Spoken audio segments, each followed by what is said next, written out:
सावन के महीने को भगवान शिव की कृपा प्राप्त करने के लिए अधिक महत्वपूर्ण माना जाता है। वैदिक पंचांग के अनुसार इस बार सावन की शुरुआत 30 जुलाई से हो रही है और समापन 28 अगस्त को होगा। इस माह में भगवान शिव और माता पार्वती की पूजा अर्चना करने का अधिक महत्व है। साथ ही मंगला गौरी का व्रत भी किया जाता है। मंगला गौरी व्रत सावन के महीने में हर मंगलवार को सुहागिन महिलाओं द्वारा अखंड सौभाग्य, सुखी वैवाहिक जीवन और संतान सुख की प्राप्ति के लिए रखा जाता है। तो नमस्कार दोस्तों, श्री माधव ज्योतिष संस्थान में आपका हार्दिक स्वागत है। आज हम बात करेंगे मंगला गौरी व्रत के बारे में कि मंगला गौरी का व्रत किसको और कब करना चाहिए, इससे क्या लाभ है और इसकी क्या सावधानियां बरतनी चाहिए। यह व्रत विशेष रूप से देवी पार्वती यानी मंगला गौरी को समर्पित है। आइए जानते हैं कि मंगला गौरी का व्रत कब है। पहला मंगला गौरी का व्रत 4 अगस्त को, दूसरा मंगला गौरी का व्रत 11 अगस्त को और तीसरा मंगला गौरी का व्रत 18 अगस्त को और चौथा मंगला गौरी का व्रत 25 अगस्त को पड़ रहा है।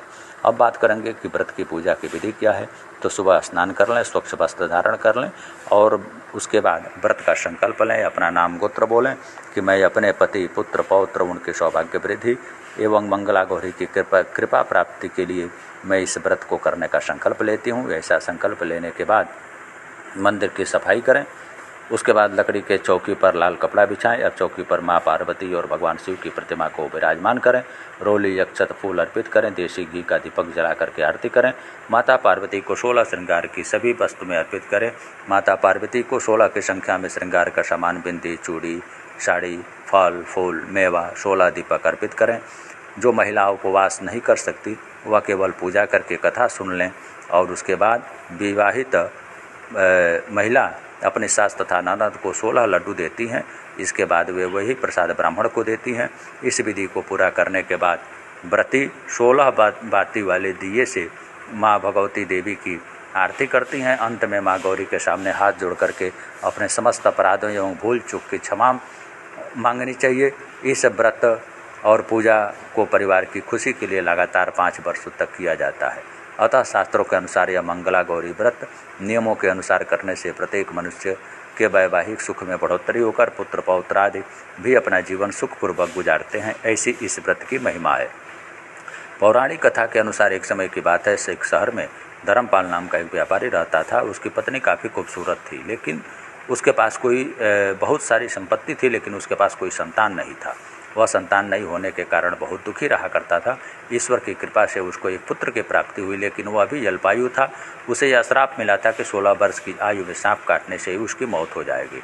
संयोग से उसकी शादी 16 वर्ष के पहले ही एक युवती से हो गई, जो युवती पहले से ही मंगला गौरी का व्रत किया करती थी। परिणाम स्वरूप उसने अपनी पुत्री के लिए एक ऐसी सुखी जीवन का आशीर्वाद प्राप्त किया था जिसके कारण वह कभी विधवा नहीं हो सकती थी। अतः अपनी माता के इस व्रत के प्रताप से धर्मपाल की बहू को अखंड सौभाग्य की प्राप्ति हुई।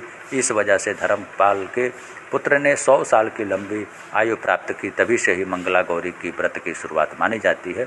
इस कारण से सभी नवविवाहित महिलाएं इस पूजा को करती हैं और गौरी व्रत का पालन करती हैं और अपने लिए एक लंबी सुखी तथा अस्थायी वैवाहिक जीवन की कामना करती हैं। इस पूजा से जीवन में हर प्रकार का मंगल होता है, इसलिए इस पूजा को मंगला गौरी कहा जाता है।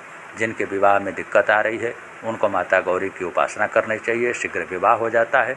अगर पति पत्नी के बीच तालमेल काफ़ी खराब है तो इसके लिए संध्या काल में माता महागौरी की पूजा करनी चाहिए और माता गौरी के सामने घी के 3 दीपक जलाएं।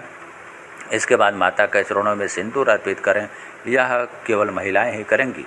इसके बाद माता को इत्र समर्पित करें, 16 इलायची चढ़ाएं। वही इलायची पति पत्नी खाएं तो प्रेम संबंध काफ़ी मधुर होता है।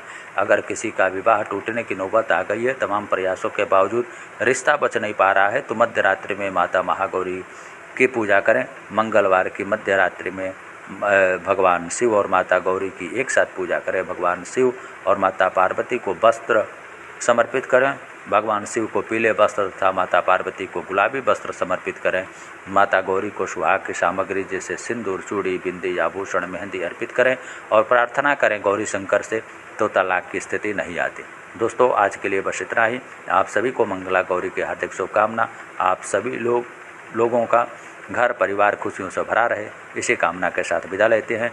जिन लोगों ने चैनल को सब्सक्राइब नहीं किया है अवश्य कर लें। फिर मिलते हैं अगले वीडियो में। तब तक के लिए जय माँ भवानी।